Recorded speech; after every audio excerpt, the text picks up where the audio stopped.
So first order of business, we're going to take roll call. And for roll call, I have Commissioner Bellows.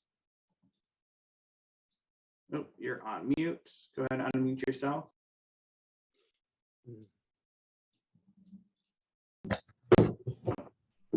Commissioner Bellows, there you go. I'm here. Okay. Commissioner Meyer. Been a while. All right, Commissioner Casanova. I don't see him. I don't see him in.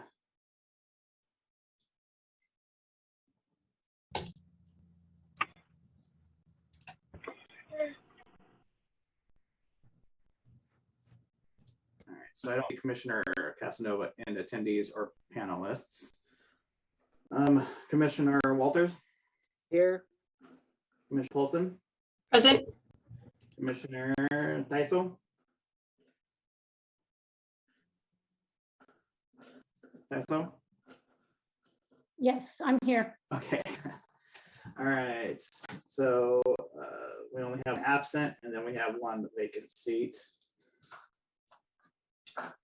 At this time, let's go ahead and no approval of minutes at this time. Before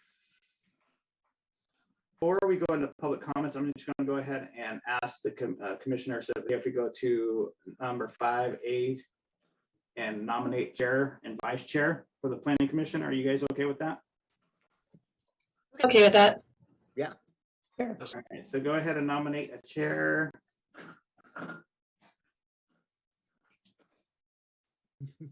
I would like to nominate Annie Paulson as our chair.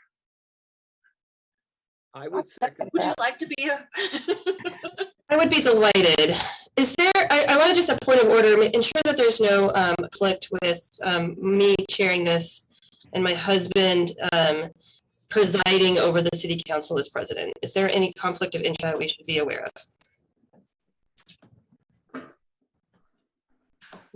Mr. Weston. Oh, in the city. No, there's not going to be a conflict of interest there. The only thing, the conflict of interest, I mean, Commissioner Paulson, if you had some private interest on something, that would be the only conflict of interest. And then you'd have to declare, and if it was something you're immediately involved with, you'd probably need to recuse yourself from any action that the commission takes. Understood. And do we have a second? I second. All right, so I have John and Jan. All right, so I'm going to pick John first. All right. Can I go to show of hands? I'm raising my hand. You can't see it. All right, John Walters. I'm raising my hand. You can't see it. Okay, so I have 1, 2, 3. All right, so that's unanimous. Welcome, Chair Paulson. Now we need a vice chair. Can I go ahead and get a nominee for a vice chair? I would like to nominate Carol Bellows as the vice chair. Thank you. I respectfully decline. I've got too much going on right now. Oh. Thank you. I would like to nominate Jan Fritter. Jan Teisel. I would do that. Okay, Jan, do you accept? I accept. All right, and do we go ahead and get a show of hands or nays or yays? 1, 2, 3. Sure. John? Yeah, I got my hand up.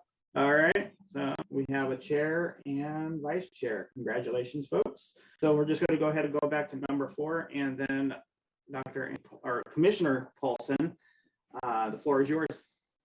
I don't have that pulled up in front of me. I also feel like I need some education on how to run a meeting. I watched our former chair, but I don't think I can just step into this role without any preparation.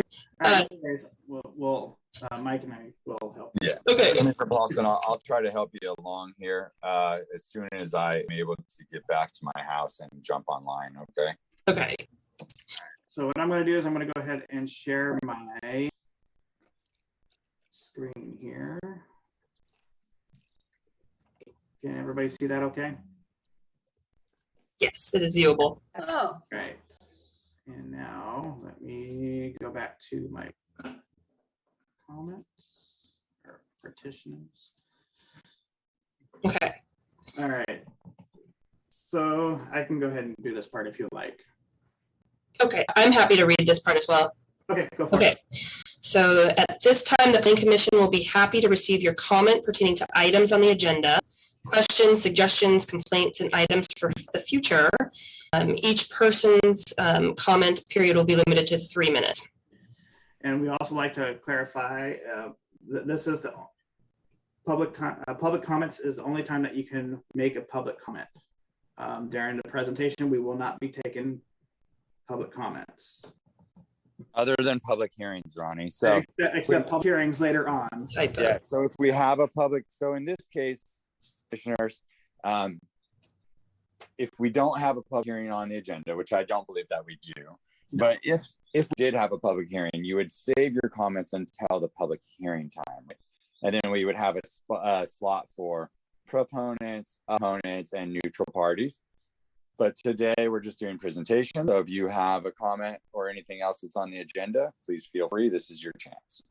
Can I clarify that further? If the comment that was to be made has nothing to do with the content of public hearing, would this still be the ideal place to make that comment as a public participant? Well, again, no public hearing today, but Sure. yeah. So if you were to comment on items that are on the agenda or something to that effect, Mhm. then that would be the time to do that. Okay. All right, so we have one email that was sent. I emailed that to you this morning. Mike, you can explain a little bit better than I can. I don't have it in front of me. Sorry, that's my dog. I don't have it in front. Yes, there we go. I don't have it in front of me, but and I could have the name wrong, but So it's Spencer. yeah, Spencer, and then what was his last name? Jarek. I can't. Yeah. It's Okay. DRW. Anyways, what Mr. the sum, if I recall, of Mr. Spencer's comments was that governments doing planning work and planning a community entirely without doing the without relying on the market tends to result in less efficient or less valued products. And so I think there was some confusion because I think Spencer believed that the city would own and control the land or be a purchaser or the dispenser of those. And so I explained to Mr. Spencer over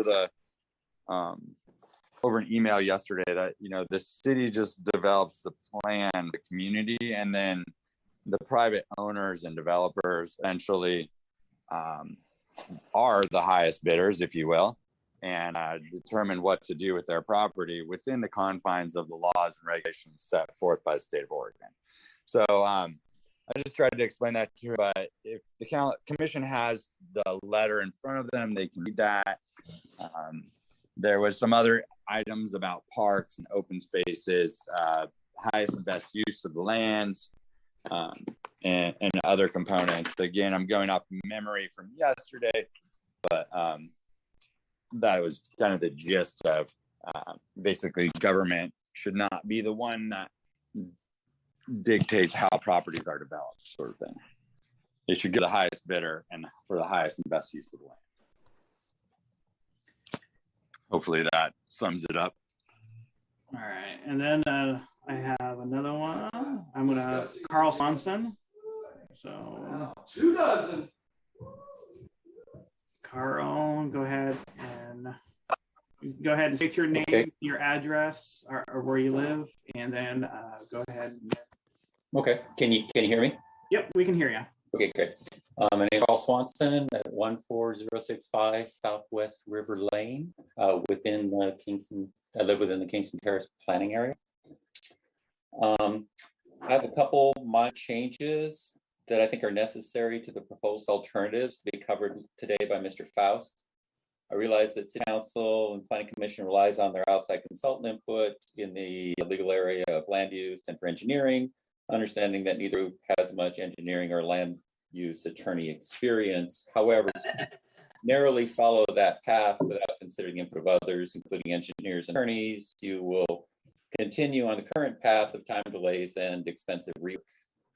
The April 6th letter from the Kellington Law Group is 36 pages. The attached transportation engineers and evaluation is 4 pages. Then there are 25 pages of attachments.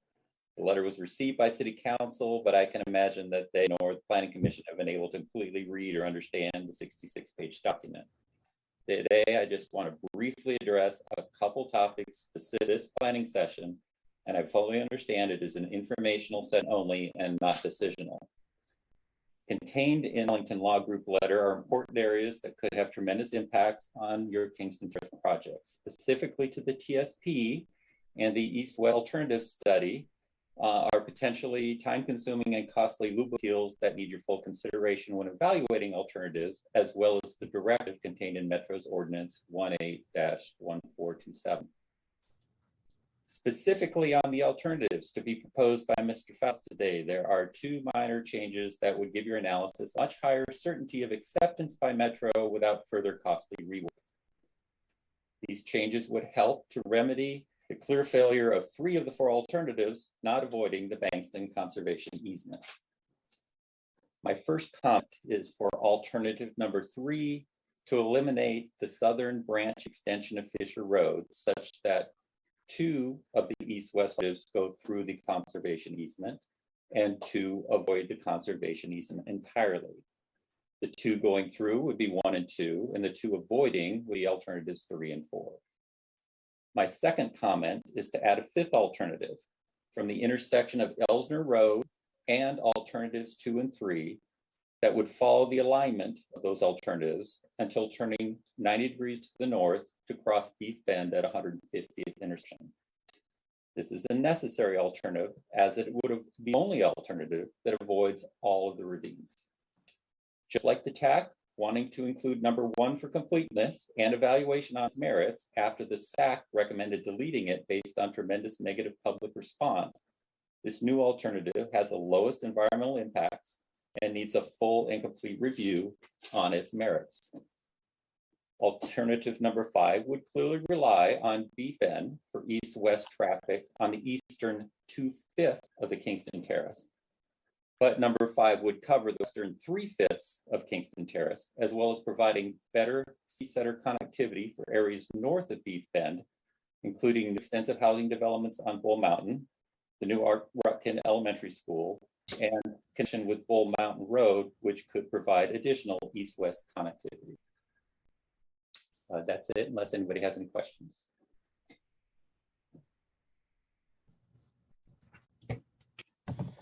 All right, thank you. So I will. Thank you, Carl Swanson. All right, and then I also had a hand up. It was Joe BC, which I don't see on here anymore.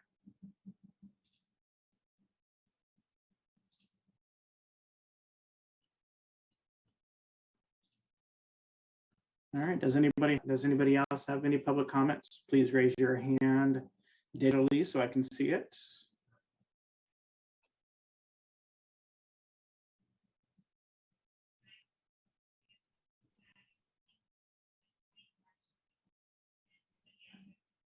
All right, Commissioner Paulson, I do not have any more public comment at this time. Oh, Commissioner Paulson, you are on mute. Okay, thank you. So at this time, move on to the staff report. Actually, Not. Oh, discussing current. Yep. All right. Going on to 5B. Correct. Oh, okay. So will that mean that we are going to discuss bringing the planning commission back to City Hall and then allowing for others to join us virtually? Correct. Okay. So it's up to you guys how you want to do it right at this moment. Just so you know that the planning, the city council has decided to go to a hybrid model. And then just so you know that there is a House bill, and I can't remember the number off the top of my head, but we do have to allow technology like Zoom and phone calls and emails for public participants. So just keep that in mind. So, my daughter, who is young and was healthy and triple, boosted, just COVID. I think we're back for a resurgence in the fall, and so I would still be uncomfortable. I guess wearing a mask, but we'd be wearing a mask during the meetings. So I don't think it's a good idea yet. Mike? Well, we are talking about a hybrid to where we could be on Zoom or go to City Hall, so it would be a choice, correct? I think that would be a consideration. If you couldn't attend a particular meeting, there would be that option for you to Zoom in. that's correct. So as long as we have the option to Zoom or go into City Hall, I think that would be a personal choice. So I would go to a hybrid model. I agree. I also like the idea of the hybrid model. I think it's kind of testing the water. We may end up back to virtual depending upon the status of the pandemic, but at some point we do want to rejoin in person. I would say that it is challenging with the way that the City Hall is set up to have good participation from our commissioners zooming in. Having watched my husband do so as at the City Council, it is challenging, but I think we can continue to be flexible and learn from experience and make that easier. And just so that you guys also aware that Mike and I have started to do a program with minicams.com. It is a way so that we can use in person and TVC all in one. So I'm still learning it, but hopefully by the end of next month, I'll get it down. And then Commissioner Myers has his hand up. Go ahead, Mike. So those same concerns are going to apply to the May 12th public meeting, which is going to be held at Town Hall, which is going to pose some significant issues with the resurgence of COVID as well. So I think that, I don't know if this is more a decision for the City Council than it is for the Planning Commission, but if we're going to get full participation, it's going to be tough using City Hall with its constrained capacity. So I think it's something to kind of really think about how we're going to accommodate the public, which, the Deer Creek charrettes were heavily attended, and I would expect that this may be too. So it's something we need to talk about. Ronnie, for point of clarification, if we go to a hybrid model, will those who be invited to come into City Hall, will those be, the public in addition to the city councilors and the commissioners, or would there be ask that the public remain virtual? No, it'll be a shared.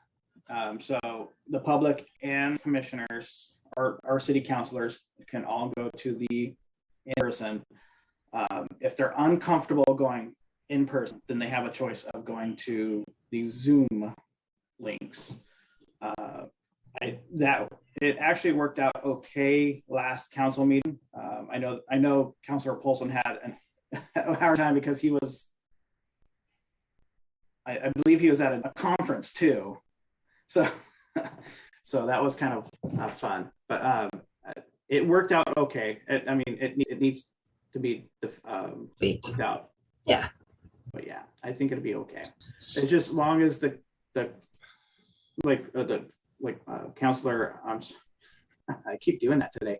Commissioner Myers pointed out that the public, it's kind of up to the public to participate either in person or on Zoom. It's really up to them how they want to participate. So. Is Commissioner Meyer, for point of clarification, is your concern more the size, the expected draw, more than the point of whether we're Zoom or in person? It would be the capacity issue, I think. I know that we can get around that.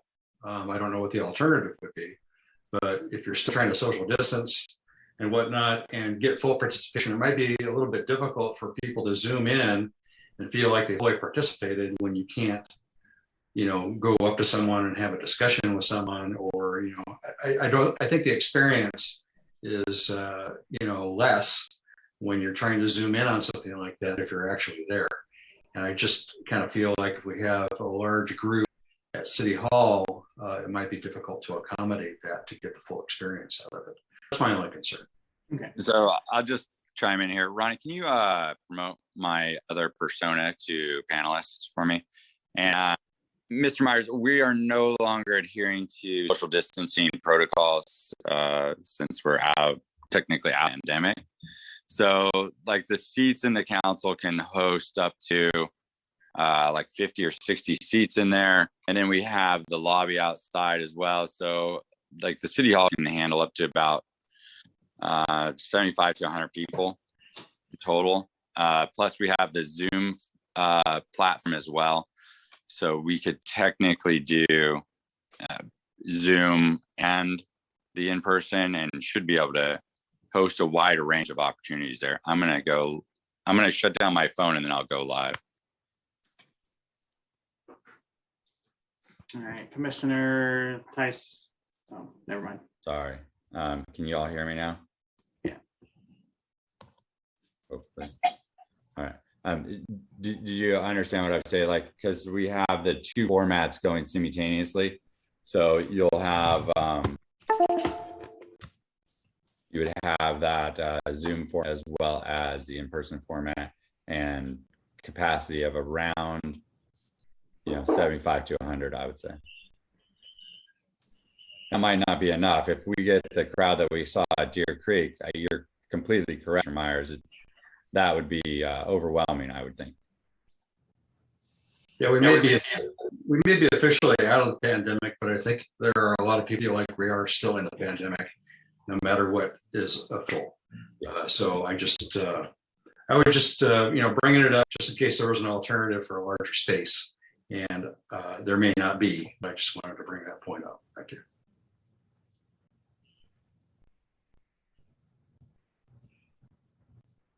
So is there any other discussion surrounding the format of our meeting opportunities? Hey, I had, this is John Walter. I had a question about whether it would be possible to use the King City Association Hall. I don't know if we'd have to rent it or what, but that is a considerably larger space than our City Hall chambers.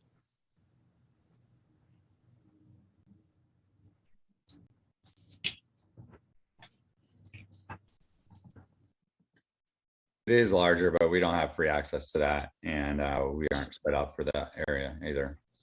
And we don't have the ability to Zoom and everything from that location. Okay, all right, understanding. Any other commentary?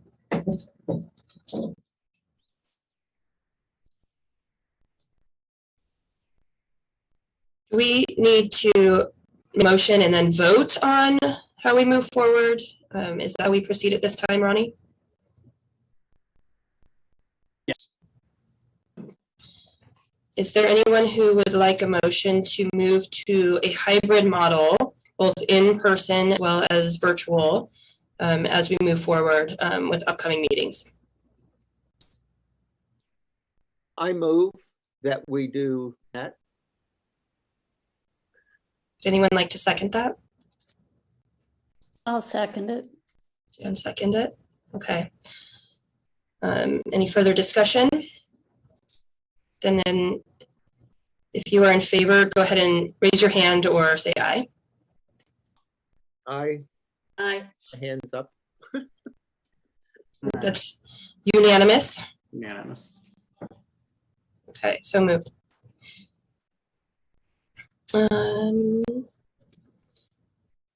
And the next item to consider is the Kingston Terrace Master Plan briefing, which is an information-only presentation by Steve Faust.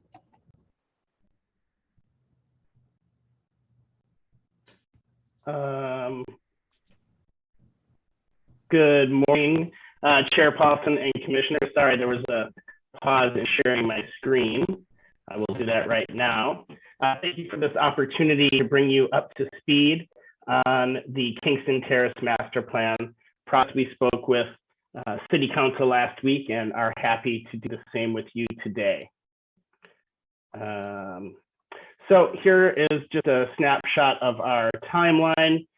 We began fall of 2020 and looked at existing conditions and began to talk about goals and objectives with both our technical and stakeholder advisory committees, as well as the broader public. We were in the process of developing land use concepts and the initial stages of the master plan when we identified the need through community comments and through various avenues that it was important to take a closer look at the transportation backbone of this Kingston Terrace planning area before moving forward with the land use concepts. And so since spring of 2021, we spent the summer and fall making a case for and working with Metro to obtain additional funding to do this transportation analysis. And thanks to Metro for the additional funding, we kicked off the work in just a few months ago. And I'm going to report to you on our process and the work we've done to date.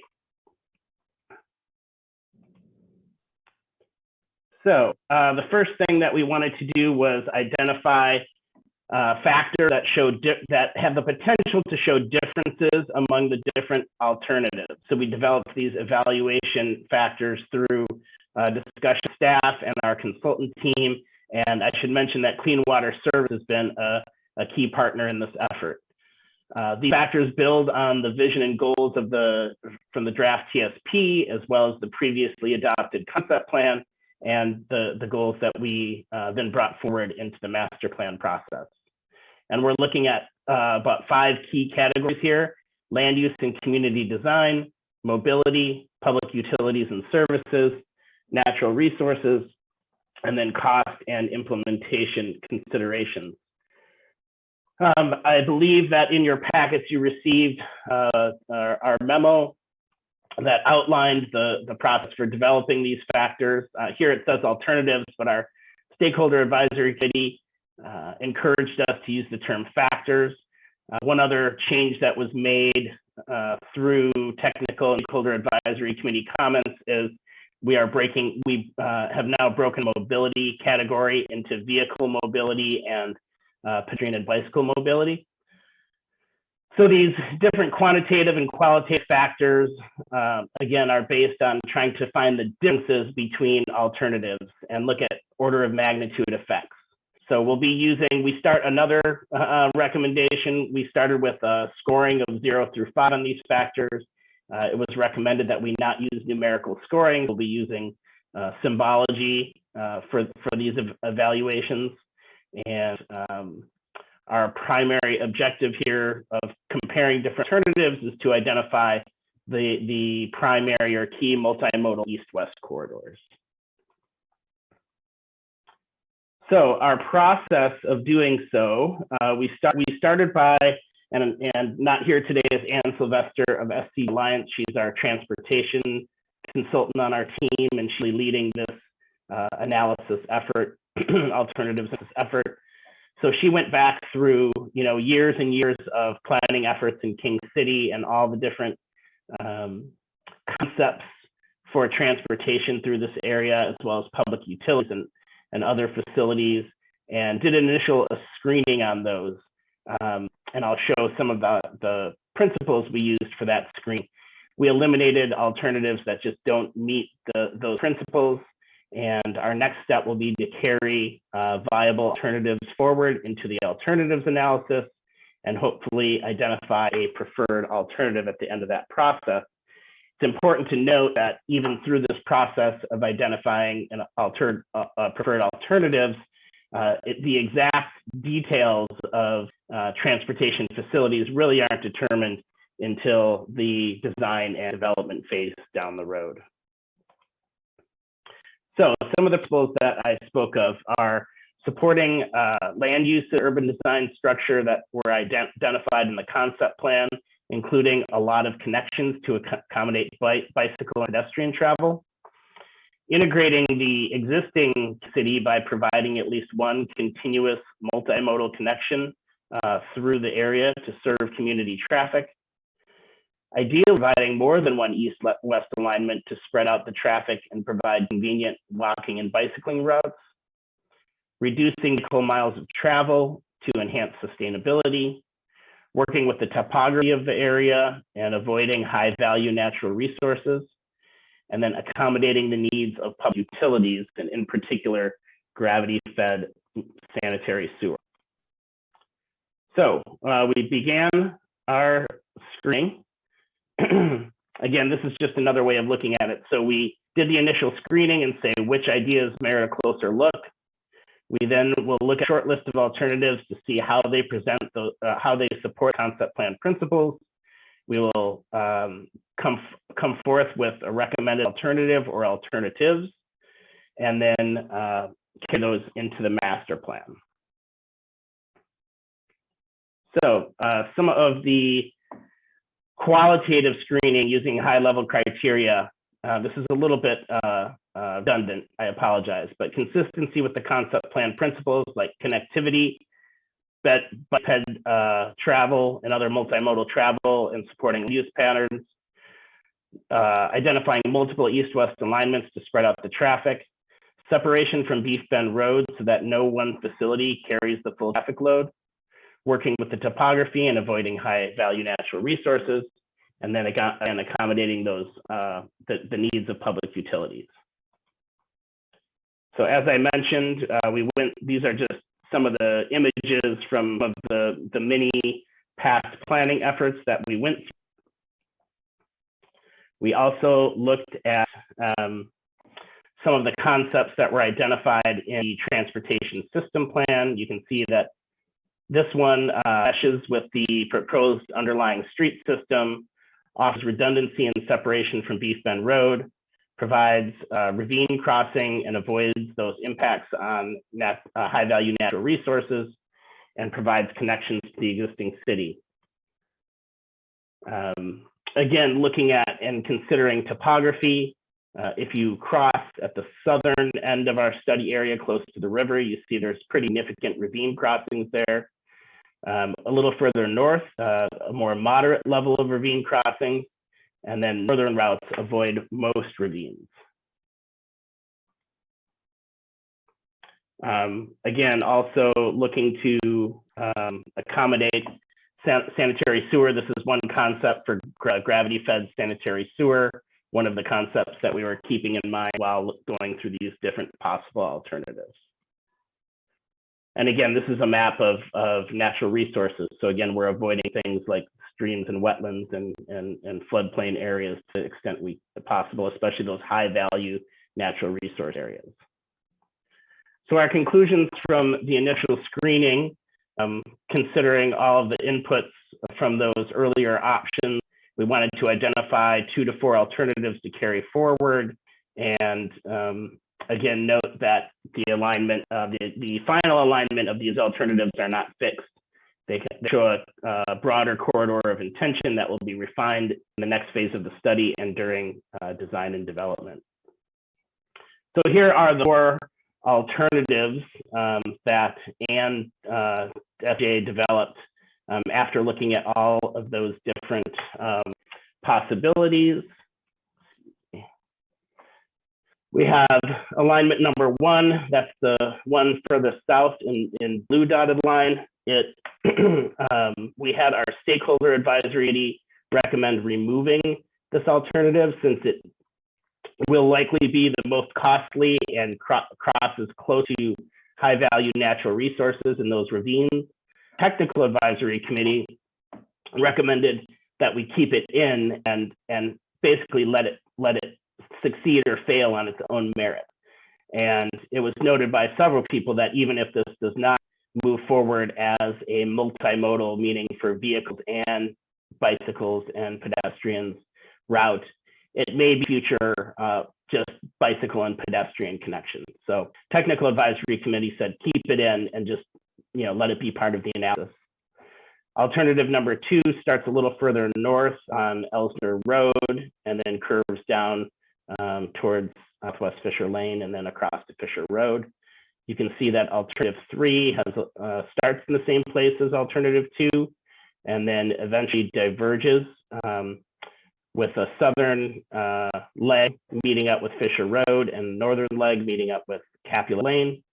And then alternative 4, the furthest north, also diverts and has a northern leg and a southern leg. So these are the alternatives that we proposed into the analysis.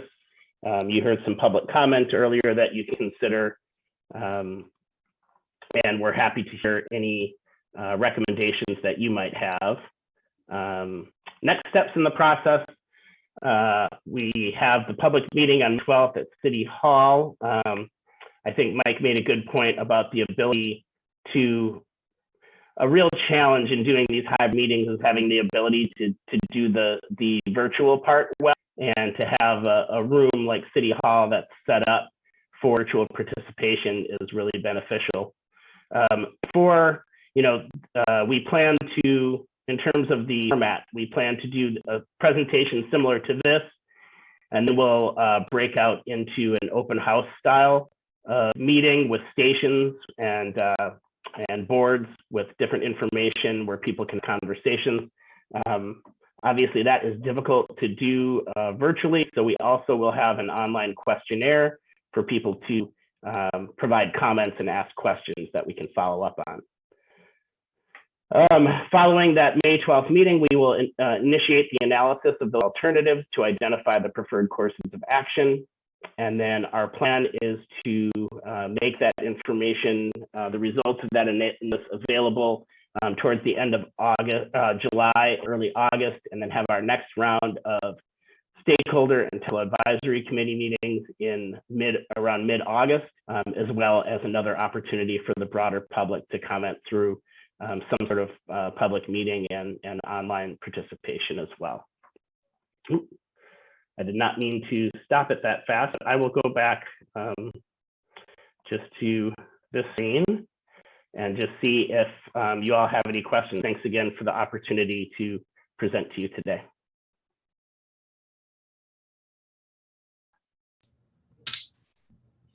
Thank you so much. Oh, go ahead. Commissioner Bellows has her hand raised. Yes, I have a question about number 4. And because one of the problems is that it went through a vulnerable community. And as Ken said, that's always the easiest thing. Those are the people that have the least to say.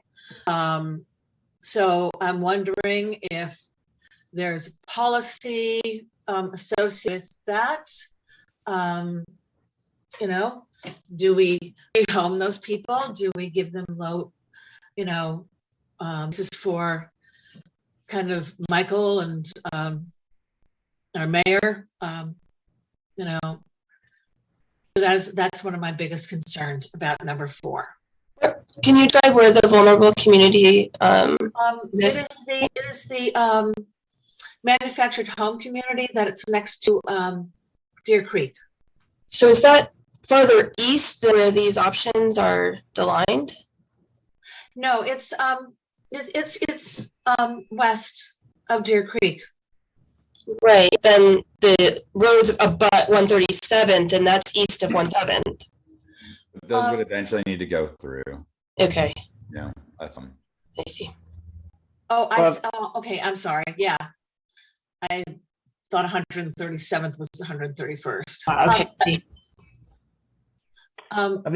This is Steve. If I may, I'll just say that one of our factors does look at social justice, and certainly any proposal that would go through low-income housing area, or any displacement would not score well in that factor for certain. Yeah.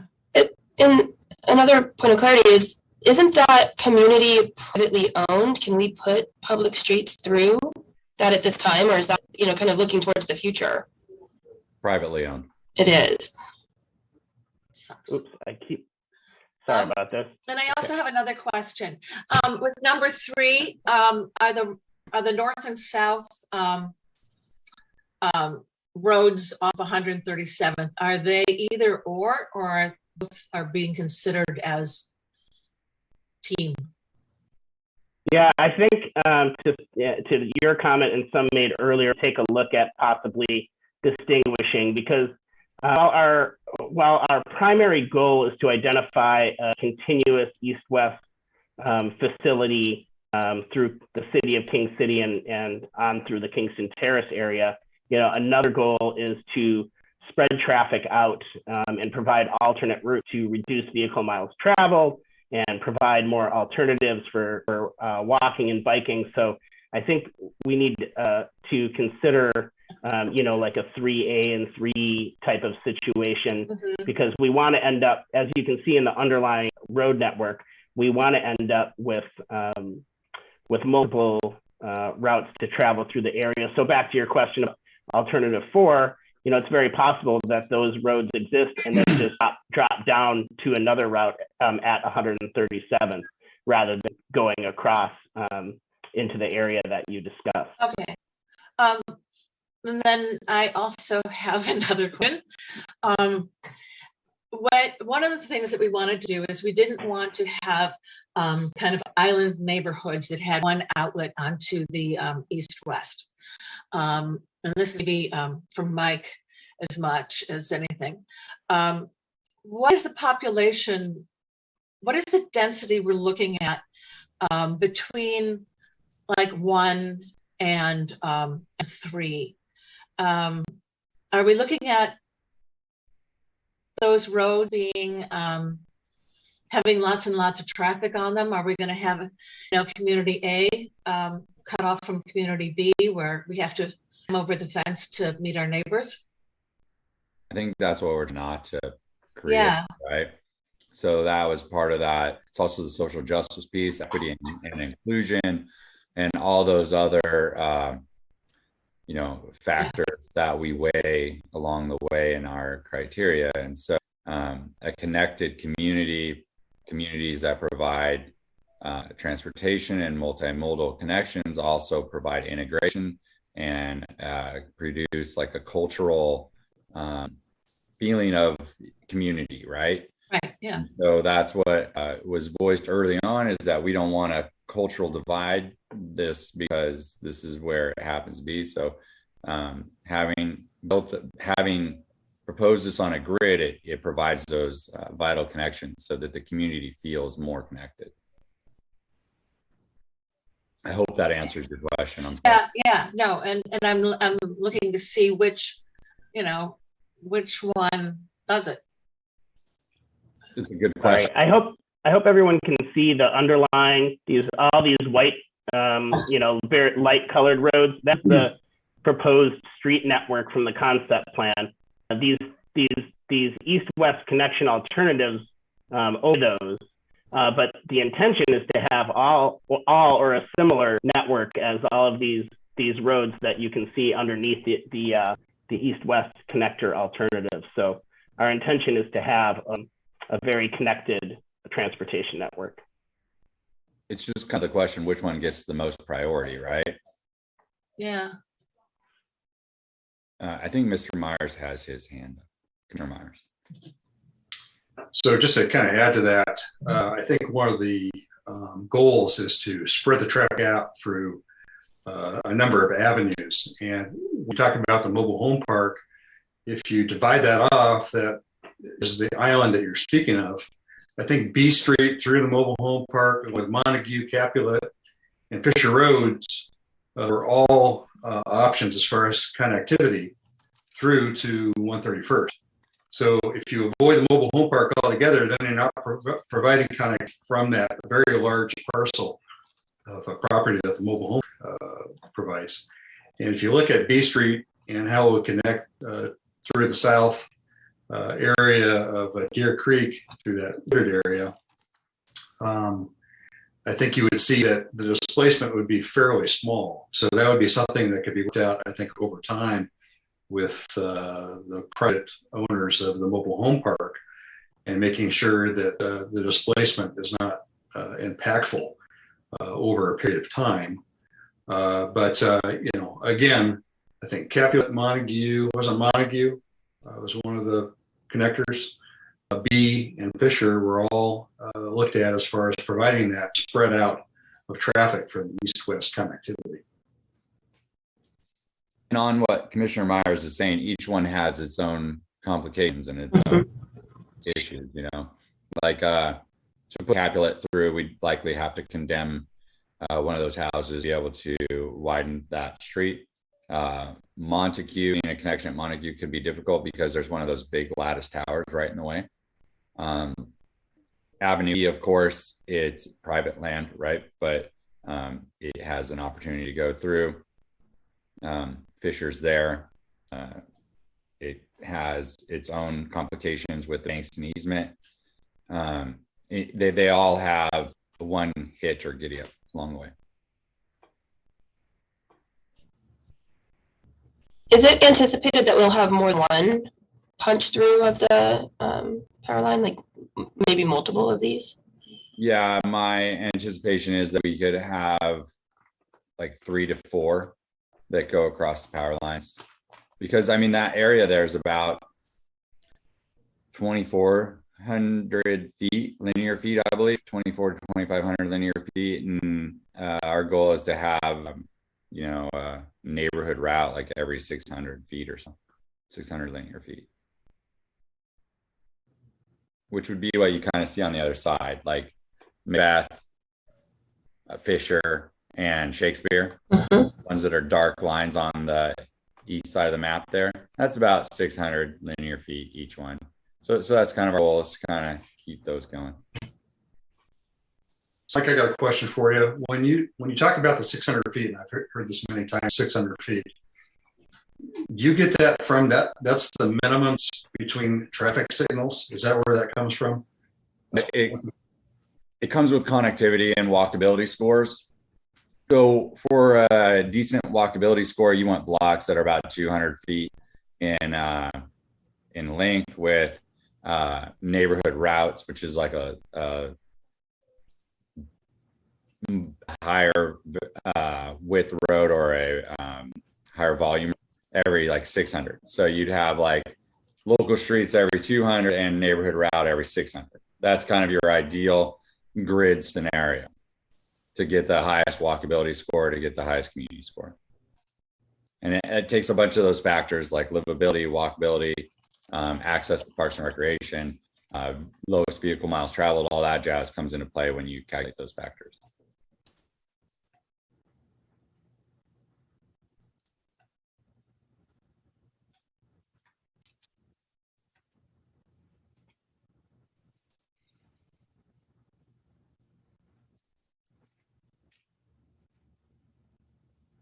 Are we frozen or?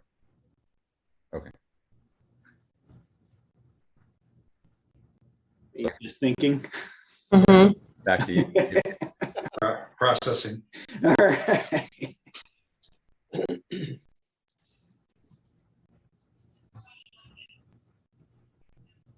I got one more question. We're in this pause here.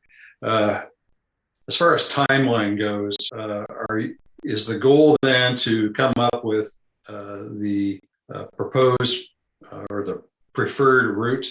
Did I hear August after a second round of public input, May 12th, and then public input later this summer, along with the analysis and whatnot, is to come up with the alternative in the August timeframe? Is that what I'm hearing?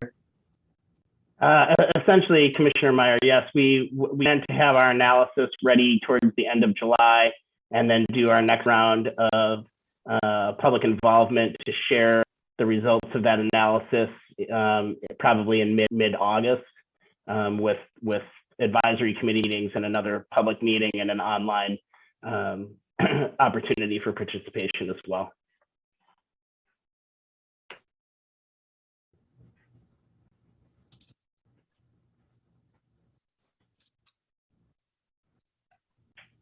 And that's all I have, if there are no other questions or comments. I've got one other question.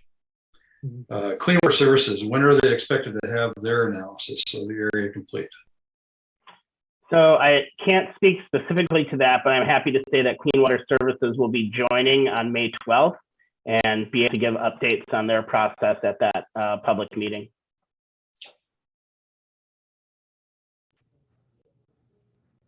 Can I ask a question about Clean Water Services? Is their proposed pathway, is that fairly set or still up for consideration? In the process of developing that right now. So nothing's set yet, but you know, they've indicated to us all along that they prefer the line. It's just less maintenance, is more effective, and just overall their preferred mechanism for conveyance of sanitary services. There's also stormwater to consider in that same mix of infrastructure components. Water is a lot easier because it goes off pressure.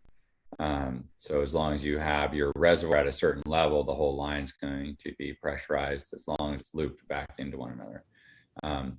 But sanitary and stormwater, those are typically gravity, and therefore look for ways that we can combine infrastructure with that service.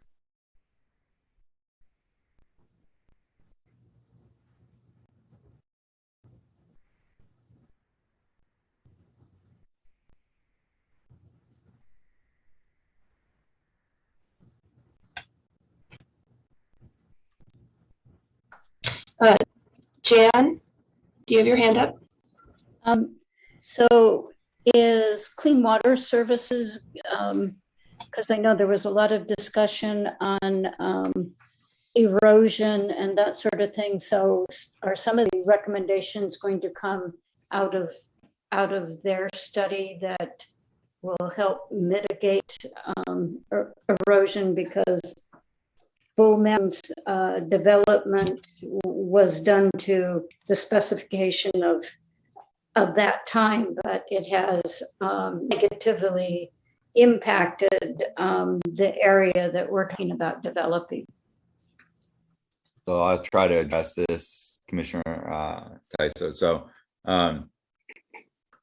in order for us to address some of those erosion controls, erosion issues that we've seen, most likely there would have to be some sort of development occurring at that point in time. That development can be tasked with creating some sort of facility to reduce that effect.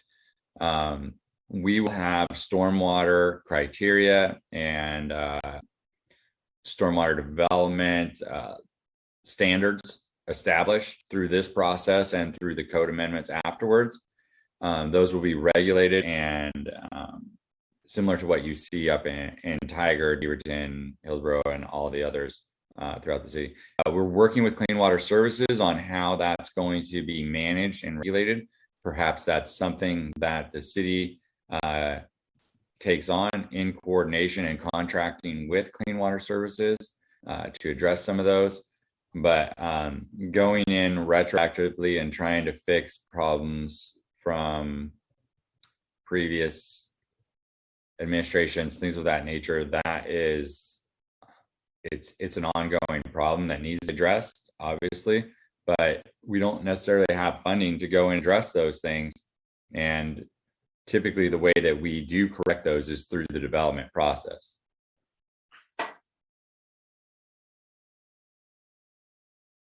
Chair Paulson, I believe Commissioner Myers has hand up. Commissioner Myers. So I can add to that maybe a little bit from Jan's question. I have clean water services coming out of my property sometime between May 5th. They have about a 3-week window. They're going to come in and do some analysis on the erosion. I think, Jan, you were on the tour. You may have seen that. I'm pretty sure you were there, along with the other planning commissioners and city councilors and others. So they'll be taking measurements, assessing the erosion, comparing those results to measurements that were taken probably over 10 years ago with USGS. They took core samples and whatnot. So Clean Water Services with their consultants will be coming on the property, and also I think doing tree inventory. I think maybe taking some core samples and some measurements and whatnot. So I think most of the larger parcels, especially the ones with the erosion issues, will be visited. And I think they have a 1-year window that they put out there, but I'm sure that they'll finish up well in advance of that. But they are looking at all those things, the natural resources, the topography, and the erosion issues that are going on.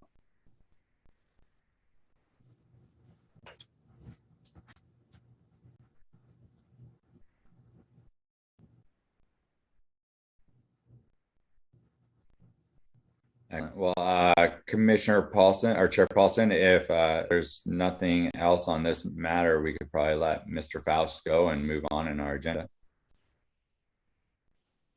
Any further comment?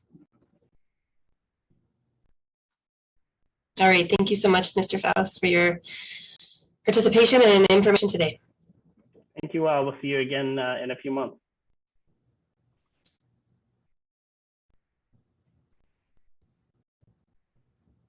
Ronnie, will you bring the agenda back up? Yeah, I have a copy of my agenda. I had to run out of the office at a last minute. Okay, it looks like we are now moving on to the staff report. Well, Mr. Faust already pretty much gave that. So, just giving you an update on where we're at in master plan. TSP trying to get that public document out here in the very near future for public consumption. We're expecting that to be hopefully in the next month or so, be out. Beyond that, Planning Commission, we have that property at 131st and Fisher, gearing up to go. The Ponderosa Pines subdivision that was approved is going. Those are the last 2 development sites within the city that are expected to go. As for timeline scenarios with this project here, Mr. Faust already touched on it. We're looking at late summer probably before we get most of the east-west stuff lined out, and then we would end up hopefully having the rest of the master plan stuff all start coming together around the same time frame. So then you're looking at September, October, September, October, possibly November, December for adoption periods and public hearings. So at any time, the process for something of this nature, because it is a post-acknowledgement plan amendment to the city, we notify DLCD, which is the Department of Land Conservation Development, that we're moving forward with a PAPA. That's post-acknowledgement plan amendment to encase the community plan, master plan, and transportation system plan. And then we go through notice period. Everyone would get notice that we're holding a public hearing. At that point in time, we would have a public hearing held with the Planning Commission. Planning Commission would accept public testimony at that point in time. There might have to continue that. There might be more than one meeting of public testimony. At that point in time, eventually the Planning Commission would render a recommendation to the City Council. And then we would do another round of public notice that there's going to be a public hearing before the City Council. And then the City Council can choose to review the matter on the record, or they can hold a de novo public hearing Typically, in this one, they're probably going to have a public testimony period, a public hearing period before the city council, before they move into adoption. And then this would be an ordinance adoption. So therefore, there would have to be a first reading, public hearing, and then a second reading adoption. So that process typically takes anywhere from 4 to 6 months. So if we get this all wrapped up and we have something in hand in, August, September, then you're probably looking at December, January timeframe, possibly even pushing it to February before we're actually adopted. So just giving you a timeline outlook. And then after that, there's still code amendments, right? So then everything that comes through master plan then needs to be compared with our municipal code and integrated. And that is another PAPA process that takes another 4 to 6 months. So this is just an ongoing planning work effort. So, do you foresee there being a lot of code amendments necessary to align the development with what we have presently? I wouldn't say a lot because we've already done a number of modifications to be in compliance with House Bill 2001 and 2003, and most of what we're doing is already in compliance with those.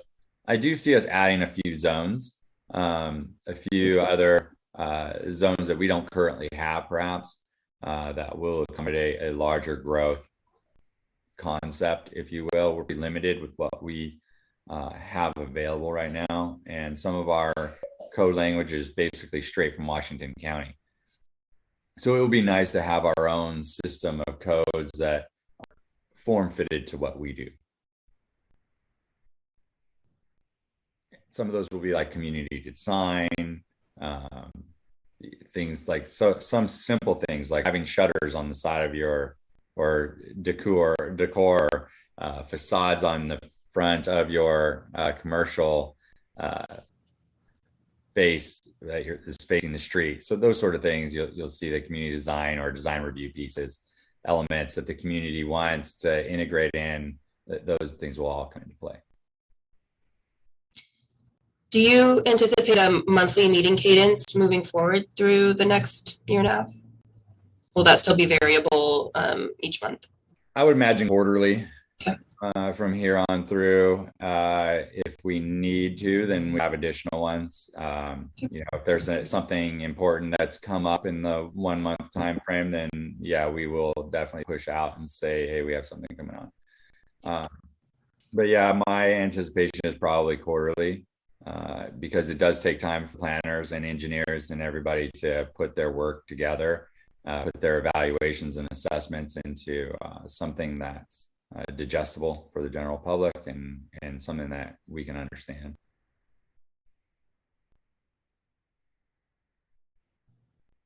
Excellent. And at this point, we'll entertain any commissioners' reports. Commissioner Walter? Yes. I have a question about the report from Mr. Swanson. Is that going to be made available to us to review? Sure, we can definitely get that to you. I believe I have a copy and our attorney has a copy and Mayor Fender has a copy. And I think that counselors, we've forwarded already to the counselors. So we'll definitely shoot out a copy of that. We'll just have to, might be a fairly large PDF. Commissioner Walters, we'll get it over to you. Okay, yeah. Thank you. I heard 60 or 70 pages, so. Yeah. Any other commissioners want to take the floor? I got two things. I saw that there was a meeting on the calendar for Planning Commission on May 25th. Is that still? More of a placeholder for right now. Okay. Until we have something.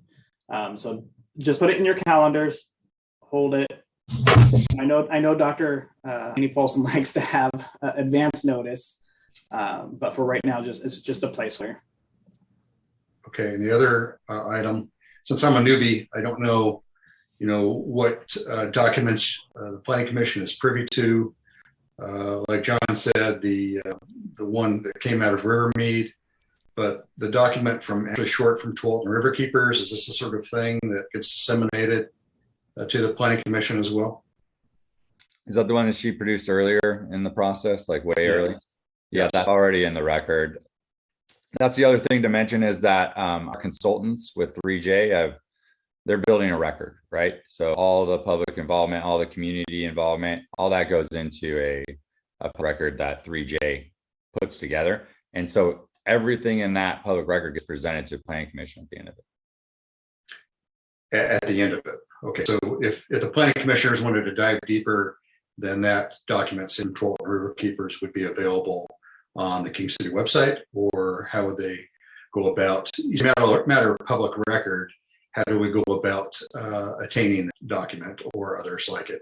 Probably just reach out to Steve Faust, probably provide it for you. Okay.